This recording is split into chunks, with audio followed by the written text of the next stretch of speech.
Hi, I'm Craig Call. I'm the Executive Director of the Utah Land Use Institute. Welcome those of you that are here and the dozens that are online and participating in this. We appreciate your being involved in our first of a series of seminars.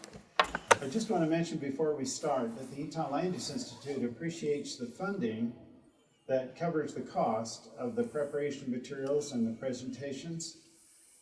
Part of the money comes from the Division of Housing and Community Development of the Department of Workforce Services and their effort to promote moderate income housing and to make development easier.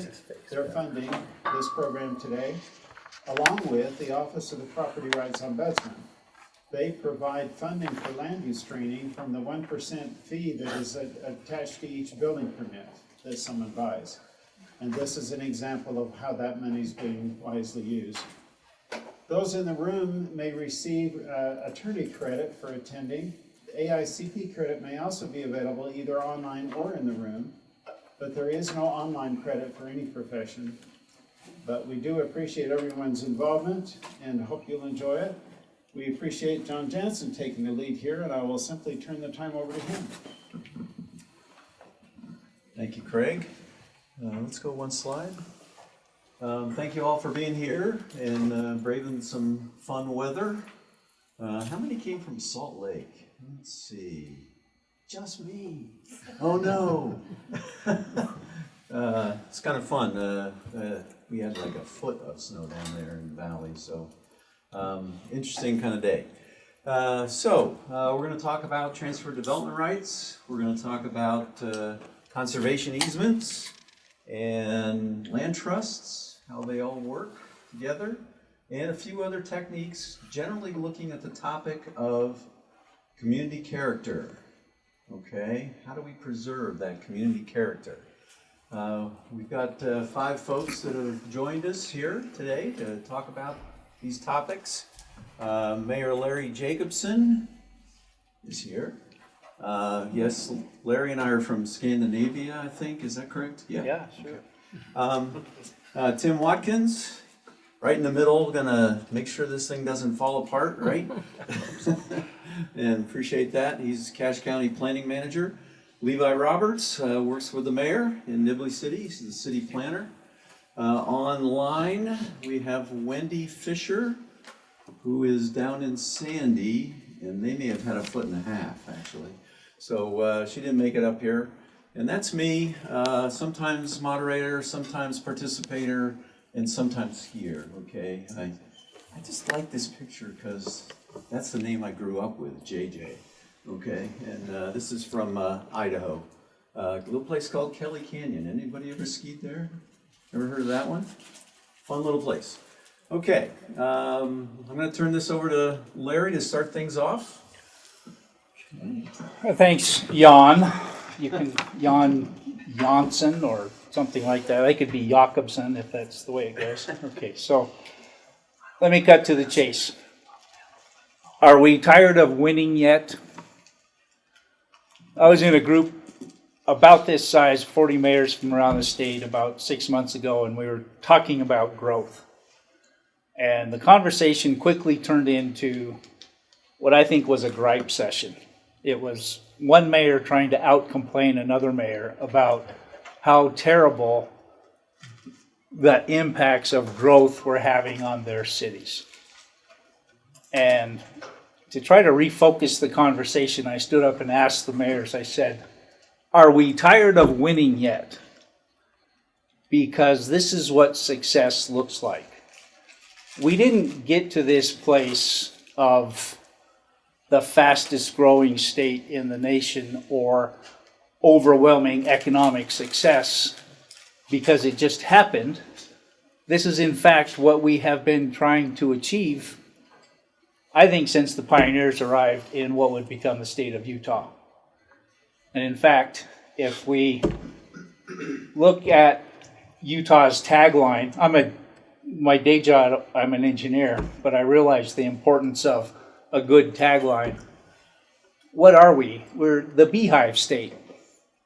We're industrious. We have a work ethic. We work hard. We build things. In fact, if you look at the beehive, our state icon, Can you think of anything that comes closer to multifamily, high-density attached housing than the Beehive? So, as I talk to people in Nibley, I write down what problems they expect me to solve. I want to share those with you. Number one, we need to conserve open space. Number two, we need to preserve our rural heritage. Number three, we need to provide attainable housing, especially for our kids who want to live close to us. We need to provide life cycle housing for young people that may not be in love with the idea of caring for a half-acre landscape. And we need to help old people like me that don't want to keep up with that landscaping demand either.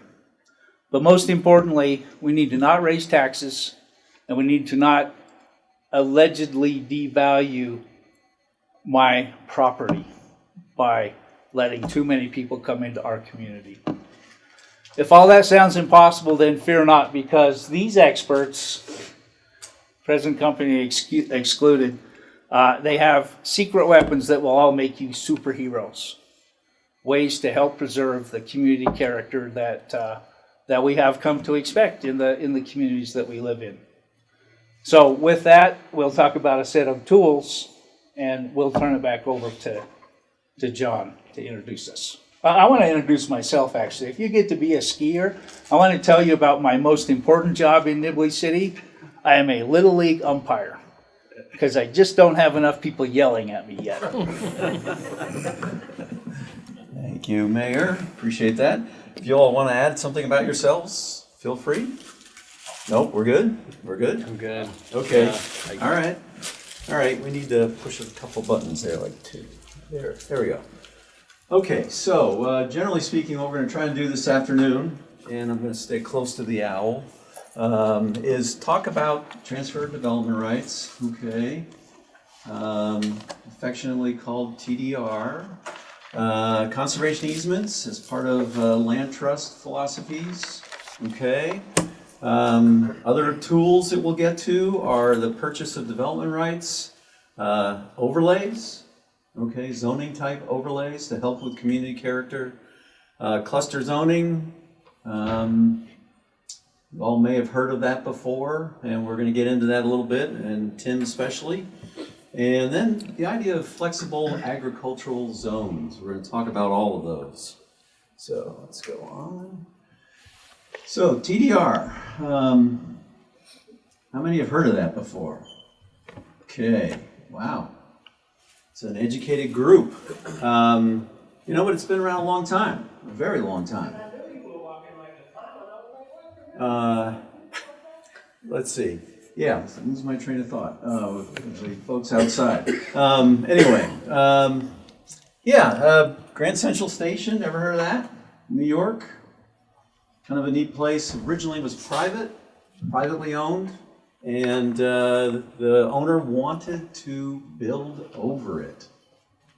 City worked out a deal with them to sell the development rights from what could be built over to another building nearby, okay? Long time ago. That building is still there. Now it's publicly owned by the Transportation Agency.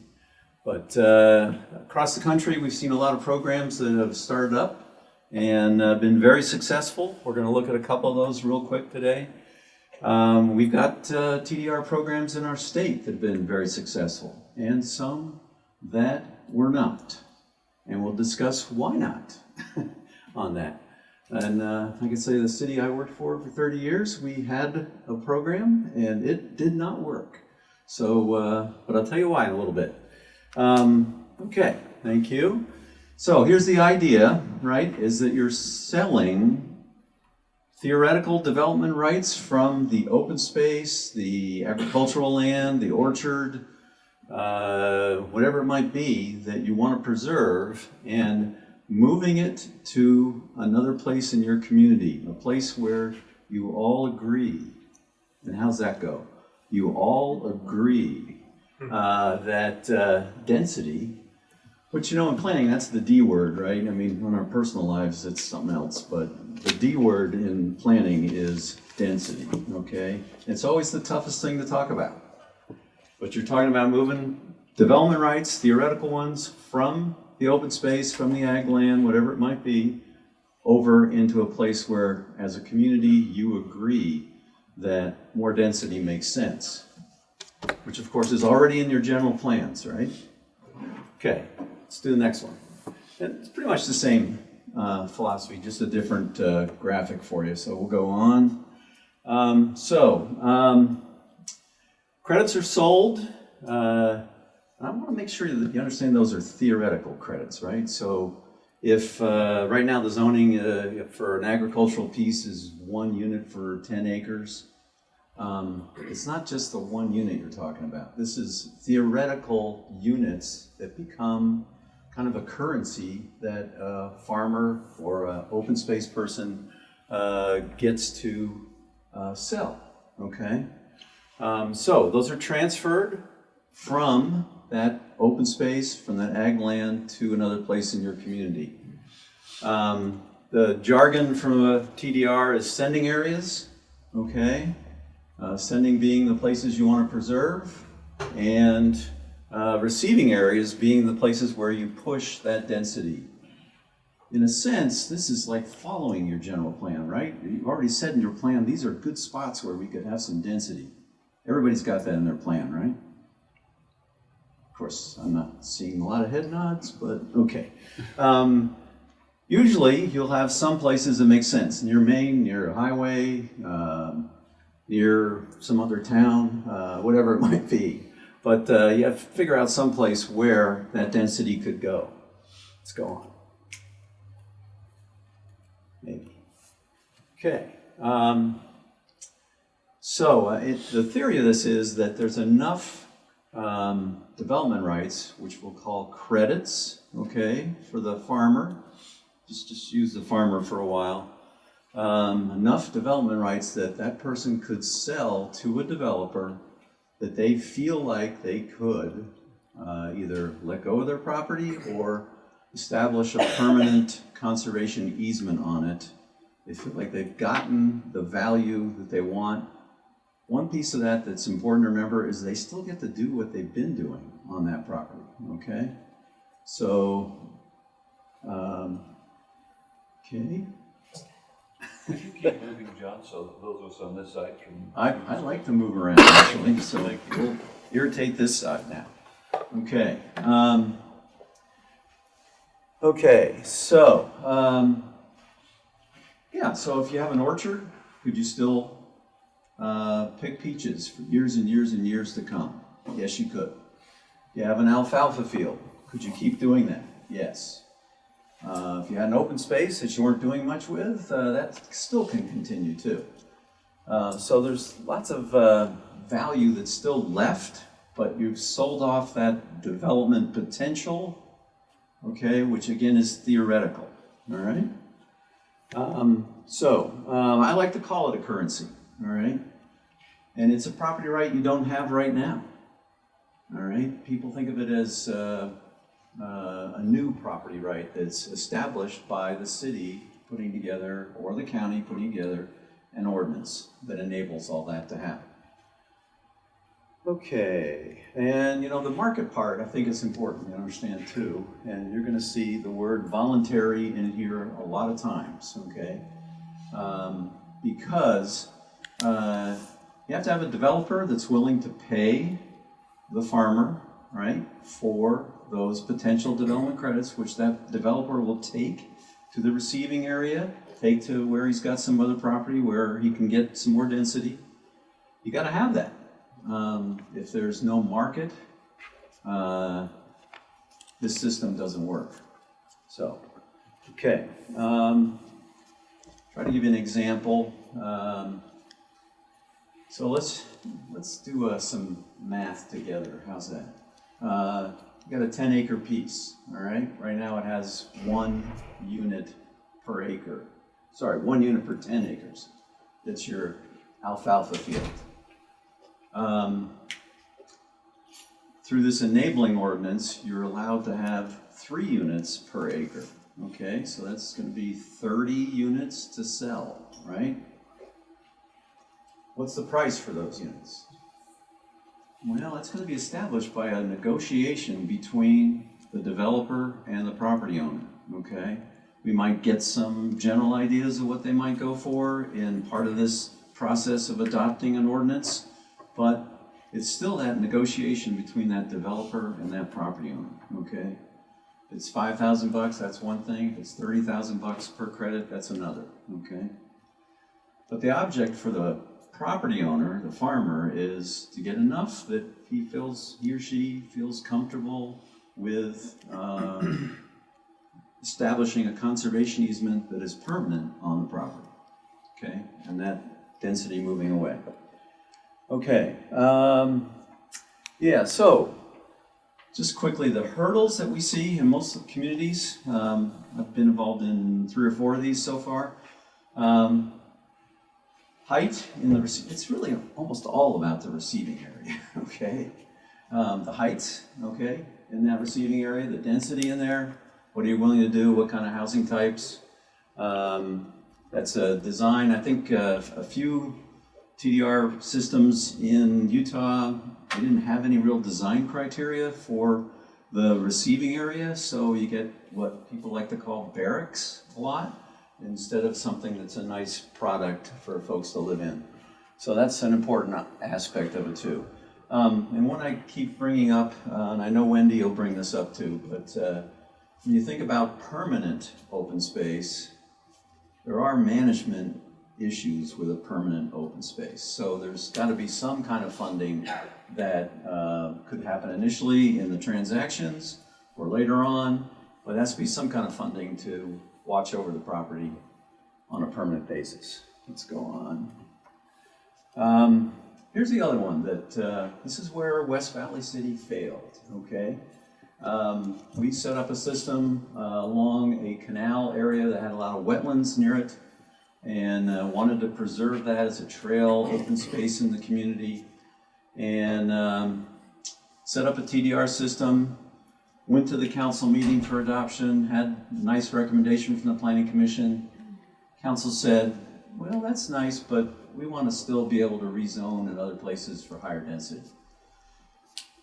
This theory here is you're not really going to rezone in your receiving area, okay? You're going to use TDR to increase density, but you're not just going to give them a new zoning district where they don't need TDR, okay? Follow that theory? So I'm calling that zoning discipline. The idea being that if a developer can get the density that he, she, they want, TDR is not going to work unless you're saying, hey, to get that density, you've got to go and negotiate with the open space owner, the farmer, whatever it might be. Okay? Yep. I have a question. So you're talking about like a density bonus that is over and above what's normally allowed in that zone? Could be. Yeah, I think that's a good way to put it, actually. Yes. Whatever density you bring from TDR, you get to apply that to that zone in the receiving area, okay? Bonus, you still have to go buy something, so I don't know. It's just an interesting piece of it, but you need to bring that in to make that development happen, okay? Does that make sense? I still don't quite, I used to be on the zoning commission, so like if you've got something that's zoned that can allow, 20 units per acre, it's already zoned that. Mm-hmm. And you're bringing a TDR that, how are you gonna get more than 20 units per acre unless they zone that and say, if you meet certain criteria, you can have a bonus and have 40 units per acre? Or, how does that work with what's already zoned there? Yeah, so obviously they have the right to do what is already zoned, the 20 units, okay? And I might make an argument that you probably don't want a zone like that to be your receiving area because they can probably make profit on 20 units per acre, okay? But if you had something at 10 or 5 and you wanted to increase that and you think it's a good spot, the only way they get to do that is with the TDR credits, okay? So they get to bring them in. But they only get to do it if the city changes the zoning, right? It's not a changing of zoning. So I think this one comes up here in a second. Yes, actually it's the next thing. So what really makes this work is if the developer has an assurance that if he brings the TDR credits to the property, he gets to build his project, okay? It's not iffy. It's not a negotiation with city council or planning commission. It's, you do this, you get that. But if he wants to go to 20 units per acre like she's asking and is now zoned for 10, isn't that gonna require a zoning change by the city? So the actual TDR ordinance will allow that to happen, So okay? it's a city zoning ordinance that's in place already. Yeah, we need, okay, we can try to do that. Oh, that's okay. Let me paraphrase, how's that? Yeah, sorry, we can't all hear that. So the question is, what happens in that receiving zone? You have 20 units per acre or 10 or whatever it is, how does that get added on? That's part of that enabling ordinance that you're doing with the TDR, okay? You get to push that density up if you bring the TDR, okay? Yep. So does the TDR ordinance state, like, Brendan, you're gonna have to yell. I don't know if it might make it. There we go. so does the TDR ordinance state something to the effect of, in such and such zones that have been designated as receiving zones, upon the sale of TDR credits, that you can do up to X units from the base amount per acre?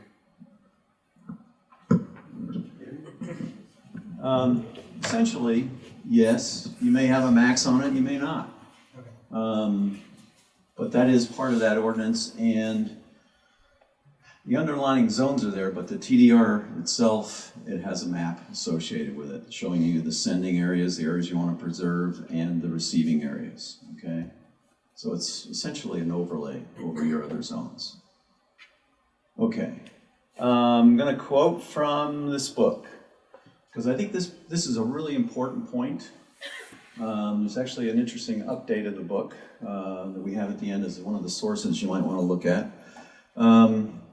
If zoning certainty can be obtained through credits, that's our TDR credits, it can counterbalance the additional costs with less time and risk. Anybody a developer in the room today? Maybe online, who knows? What's that? Occasionally? No, it's a problem. They need to be in on these kind of discussions. Okay. And they aren't. Actually, in the handout that you're going to get, maybe an electronic copy, we do talk about the idea of meeting with folks in the sending areas and potential developers. Okay, just it makes sense because this is an educational thing, right? I mean, not everybody understands all this stuff. So the point of this being that for developers, a lot of times time is a big issue. Okay, they've got a loan they're paying on, whatever it might be. Materials and everything start going up in price.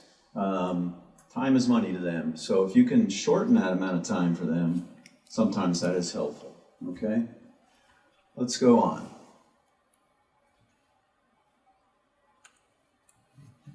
Okay, bringing it back home here. Mapleton, one of the communities in Utah that actually started their program in 1998, and they've been able to preserve 750 acres. How many acres in a square mile? Oh, 640. There we go. Over a square mile that they've preserved through TDR. Okay, on a bench. Where a place that the city really wanted to get trails and open space to stick around.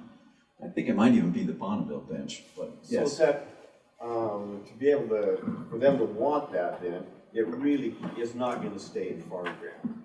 Okay. It's gonna go into some kind of a set aside trails and things like that, is that? Okay, so, I come yes. from a farmer's, I just came from a farm bureau. Okay, So. Mapleton's- I'm looking at this saying, how are we gonna, satisfy a farmer if we've got him a piece of ground, but he's surrounded by everything else? yeah. So in their case, it's an open space, right? And they wanted it for trails, recreation purposes, views, all those kinds of things. And it stays that way, okay? With a farming property, let's hope that some other parcels come in around you, okay, for one. But next, the idea that you're going to be the farmer that lives forever and in perpetuity, right? Well, you're not, but that's part of that management and stewardship responsibility that the conservation easement holder has, okay? They have to find another farmer in 30 years to do that, those kinds of things. Or it may become an open space and have some other purposes, okay? Yeah, because farmers, we're having trouble with that because we realize the next generation probably doesn't want to farm it. Yeah. You Not know, so much to have equipment to farm a little piece. yeah. And because our farming operation really is way over here. Yeah, when we get to Wendy, she'll talk about larger parcels. I think there is some better ways that when they're larger, but smaller parcels, you know, there may be a question whether 10 acres is just too small, okay? 20, maybe too small. The community can go through that and decide. Yeah, Just repeat the comment if you could. okay. So that one was about farming. Hopefully we got that. Another question over here? Yep. Maybe. I too am on the farming side.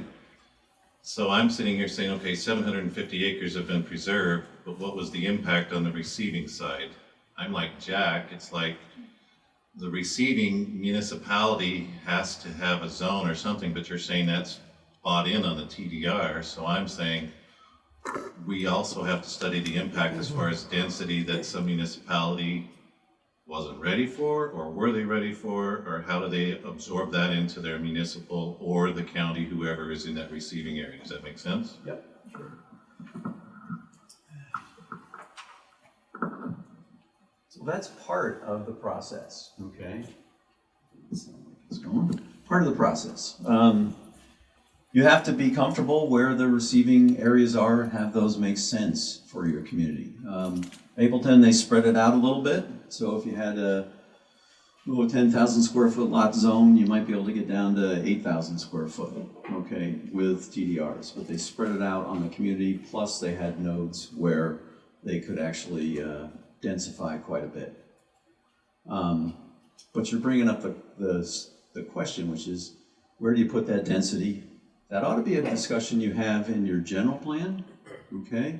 And you can just look at logical places for that.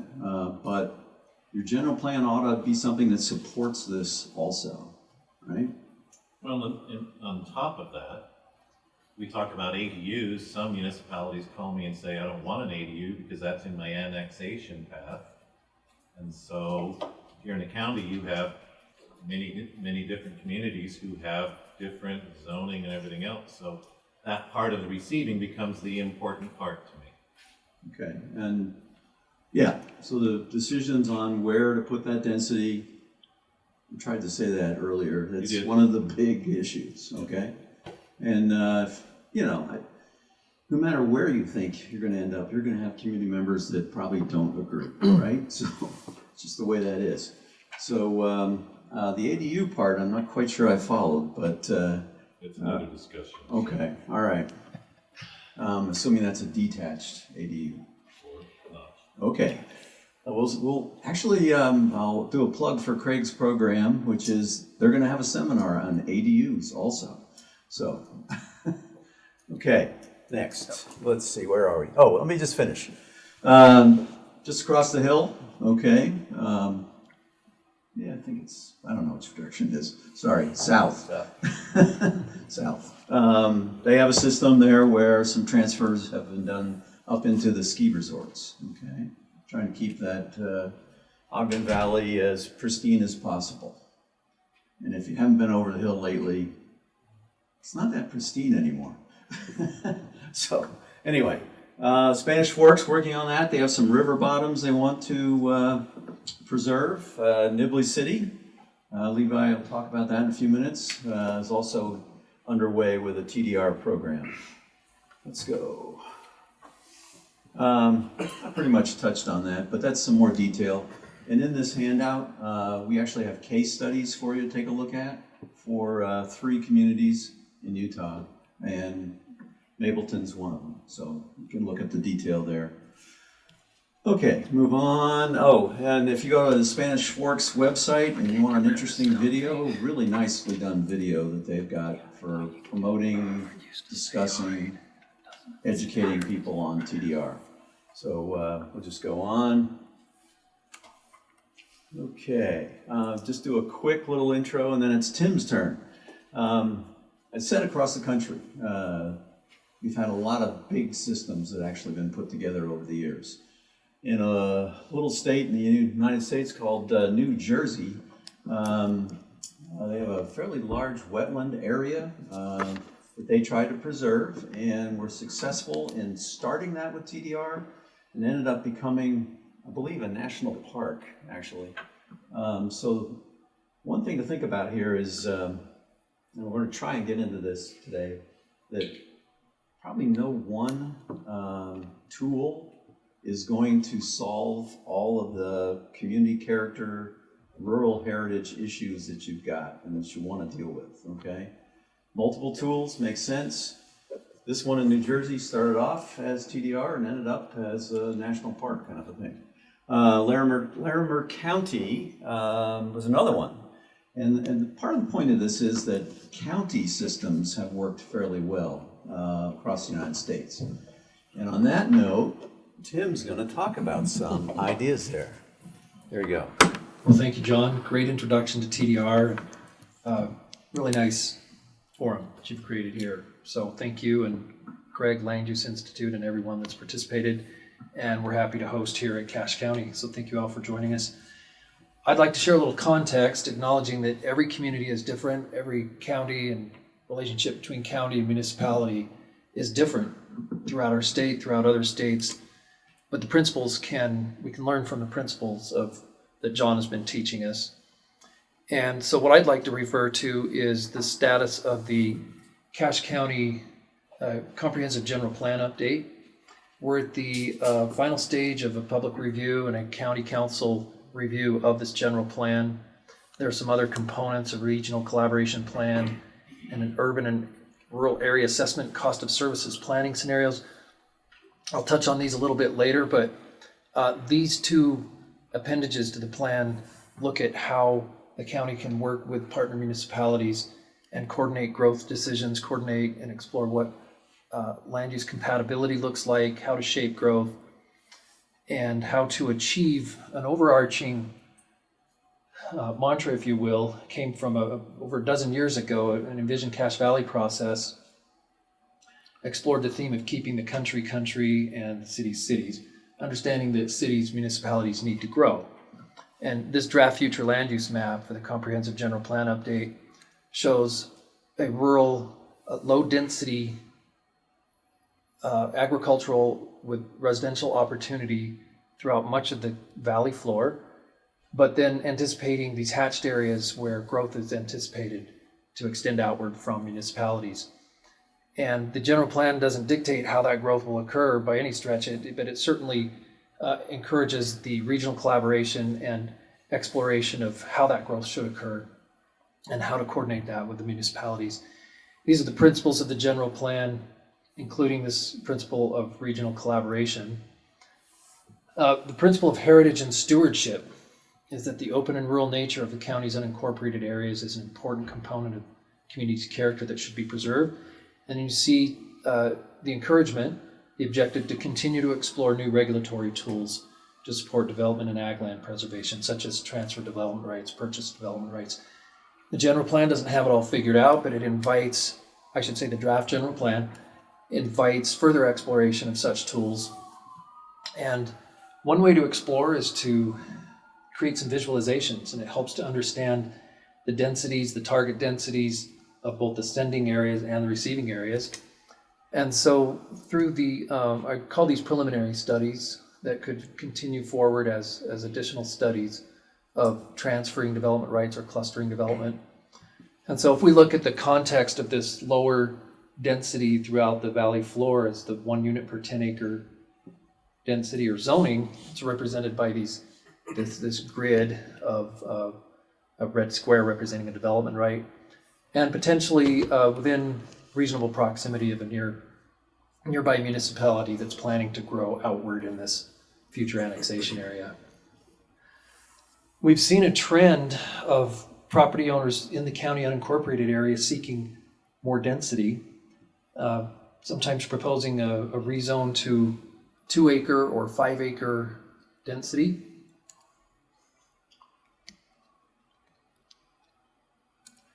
And that's what this change of character looks like.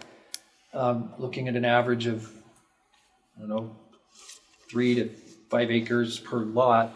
And some might argue that there could be some farming, some smaller scale agriculture, but generally less farmable than what the original condition was, and perhaps less farmable than this cluster development depiction, which takes a similar number of units, but rather than allowing for a rezone to a 3 or 5 acre density, allows for the concentration of these lots and homes in a cluster development and leaving the open space for, it could be agriculture, it could be natural areas. And, the density bonus could apply here, that there could be a density bonus that allows for more than 1 unit per 10 acres in these receiving or cluster areas. But that has not been determined. There's not a set formula, but the principles are potentially to be considered in further study. And then I do want to add that these need to be coordinated with the nearby municipalities. Does a cluster development make sense this close to a community? Or is there an established understanding of where the community extents would like to somewhat reach a limit of growth and where the county shaping of development and open space preservation could begin? So this idea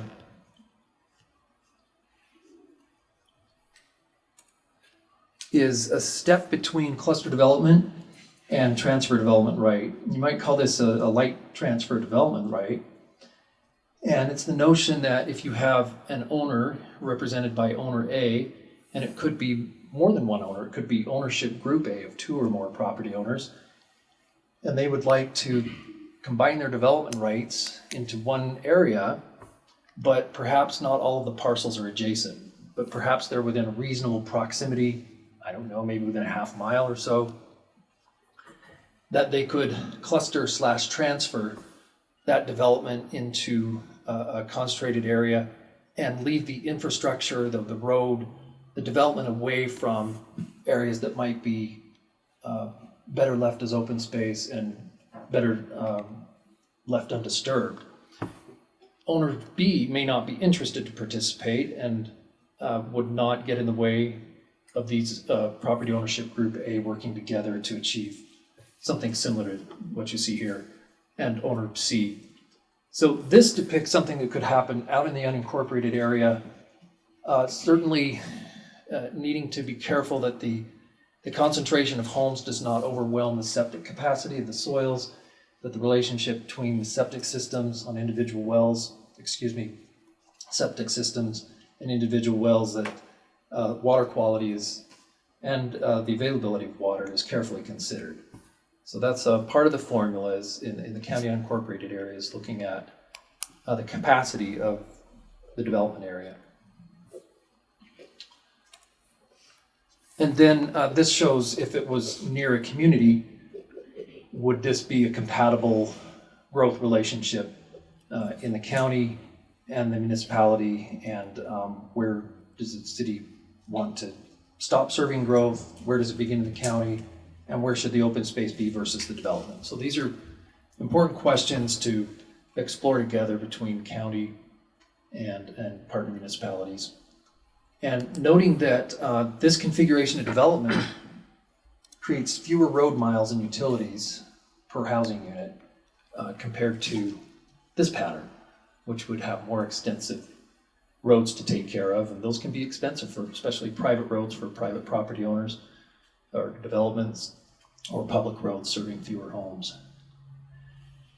Okay, and then this last depiction is similar to what John was describing as a sending area in a community, that whether a community such as Nibley wants to annex a large area and preserve open space and farmland within the municipal boundaries, or if a municipality would like to receive development rights from the county unincorporated area, those could be transferred in through an interlocal agreement.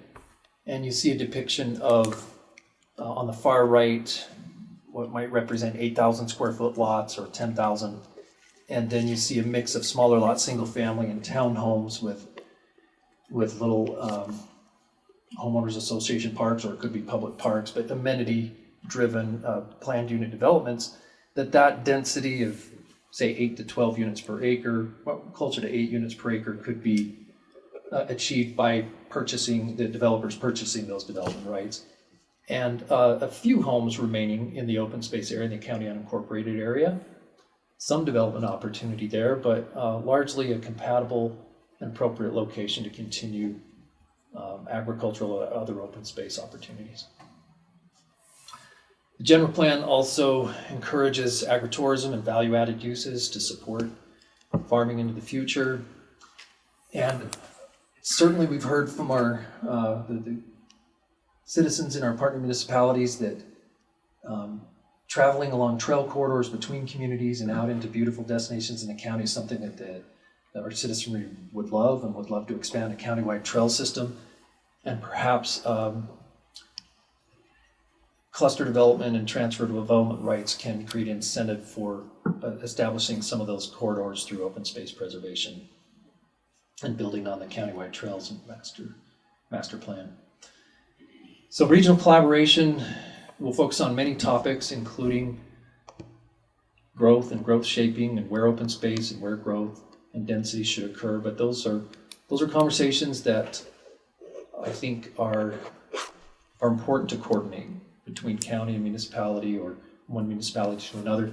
And then I'll just briefly mention one of those attachments or appendices to the general plan is this cost of services. It's really a set of scenarios that explores a 2040 growth projection, population increase of nearly 50,000. And these are not any communities in particular, but it's a diagram to depict different growth patterns. This being the left column, and you see the yellow representing single family dwelling. It's perhaps more of the past 15 years or so of growth projected forward. It consumes land quickly. It has more infrastructure, a higher infrastructure ratio to service homes, as compared to something that's more a cluster development pattern, where you would have open space areas, and those could be prioritized along riparian corridors for, water quality and maybe even recreation. But you see the development footprint is reduced because there's this clustering into a smaller average lot size, more diverse housing types, but more land preserved or not developed and reserved for future development. And then a third scenario is exploring more of what a transferred growth alternative might look like. And again, a smaller development footprint, smaller average single family lot size, more housing diversity, more land preserved, and also more land reserved for future development. So this report looks at the infrastructure efficiency, the cost savings there for maintaining infrastructure over time, and reduced water use. And this is intended as information, not imposing any policy on anyone, but as a reference, and something to consider as we explore partnerships for shaping growth and potentially preserving open space for a variety of purposes. Yeah, thanks, Tim. John? Yep. We have some questions from online. Okay, the chat is open.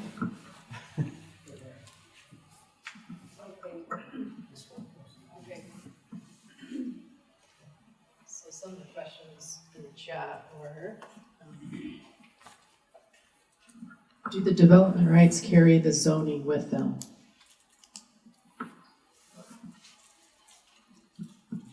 So, I think the easiest way to explain that is, again, if we have a agricultural piece that has 1 unit for 20 acres, that's the zoning that you have now, right? With this, you get some additional units that are theoretical units to sell, okay?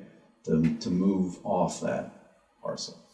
I'm not totally sure that's answering that question, but strikes me as, yeah, you still keep that zoning that you've had on the preservation parcel, and there's zoning in the receiving area too. But this adds to it in the receiving area, okay? Another question is, if farmland isn't preserved and rights are not yet transferred, yet there is still demand for more units, is there a risk that previous farmland converts to sprawled or suburban development? I think that's the winning question, right? Yeah, I think part of the discussion here really is that you can look at all kinds of areas in Salt Lake Valley that, you know, at one time were all farms, right? And now they're all subdivisions, or maybe some commercial thrown in here and there. But it's, you know, it does get absorbed because we have so much growth occurring.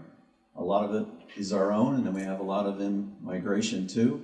So there's demand for those agricultural parcels to develop.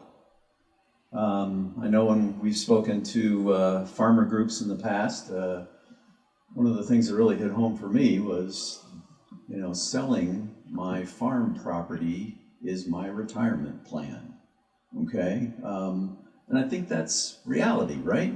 Your property's gone up. I mean, everybody's property's gone up recently, right? But it's gone up in value a lot in the last 20, 30, 40 years. And if you sell it and someone can develop it, certainly there's parcels, and I'm glad you brought up the septic tank thing. There's parcels that really can't develop very much because they have no access to infrastructure, to utilities. But they could sell development rights, theoretical ones, and really still retain the use of that property and gain some financial gain. So. Thank you. I think this is more for Tim, but before you get to the audience questions. This person said, I would be interested to know how much a municipality could save in utilities, services like trash, mail, etc., and road maintenance while serving the same number of units as a more typical suburban style dwelling pattern.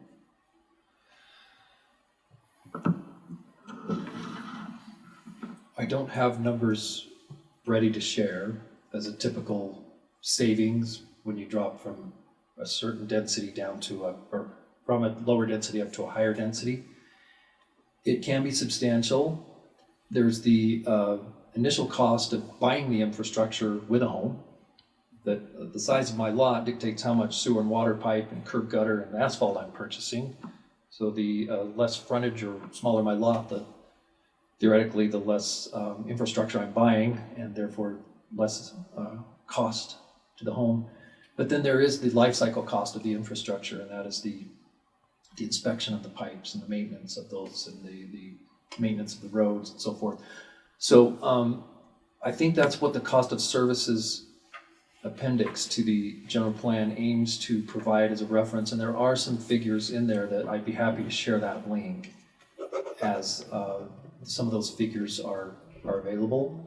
And the intent is to have that modeling available to partner communities to explore a more specific area and explore what if the growth is at 3 units per acre versus 6 units per acre. What is that savings in water use and infrastructure?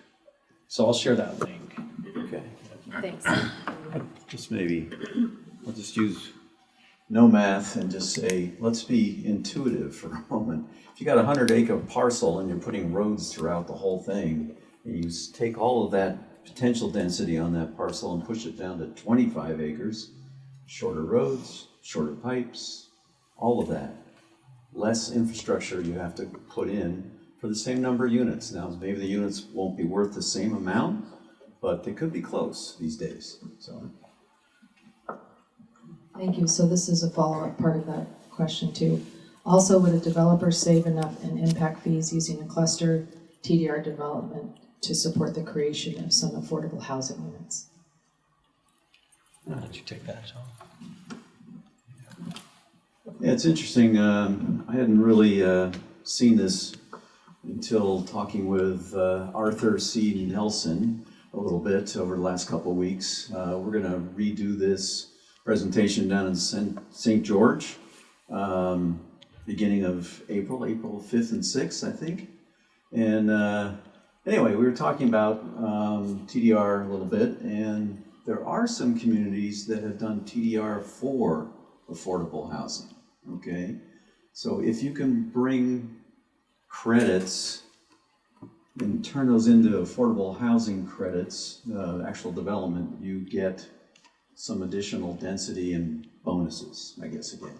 So just an interesting idea. I hadn't seen that applied.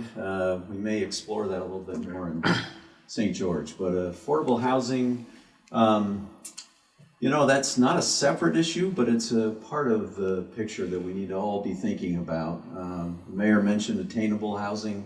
It's another nice name for affordable or workforce, whatever you want to call it.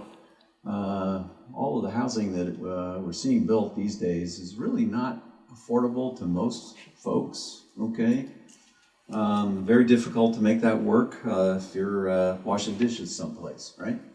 Could TDR be used to assure some of that?